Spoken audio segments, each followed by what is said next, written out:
Nakahanda na sina Catherine Bernardo at Joshua Garcia na magsama para sa isang proyekto sa lalong madaling panahon sa taong 2025. Pinag-uusapan ngayon sa lahat ng social media platforms at balibalita na handa na sina Catherine Bernardo at Joshua Garcia para sa kanilang paparating na proyekto para sa taong 2025 at ito ay talagang nakumpirma na.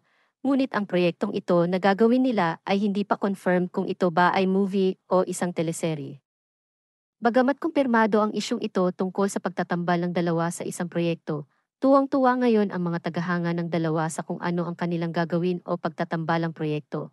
Samot-saring mga espekulasyon naman ang kumakalat ngayon na nagsasabing hindi bagay na magsama ang dalawa at walang spark nga mas mabuti pa nga daw na si Catherine at Alden ang gawa ng another drama or movie together dahil talagang patok at may chemistry din talaga ang dalawa.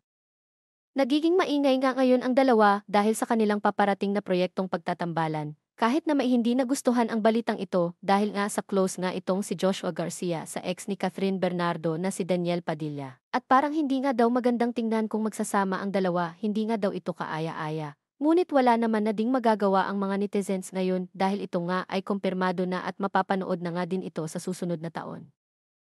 Kahit pa man may hindi sang-ayon sa pagtatambal ni na Catherine at Joshua, ay mayroon din namang gustong makakita kung ano nga kaya ang maibibigay nila sa kanilang mga viewers kung magkakaroon ba sila ng spark sa kanilang gagawing proyekto. Samantala matatandaan namang naibahagi nga ni Joshua Garcia na talagang pangarap nga daw niya na makasama sa isang proyekto si Catherine Bernardo at ngayon niya ay magkakatotoo na din ito kung kaya't masaya ngayon ang aktor.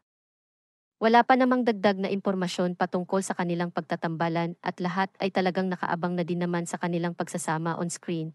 Ano nga kaya ang magiging hatak nila sa mga manonood? Abangan na lang natin sa kanilang magiging proyekto soon.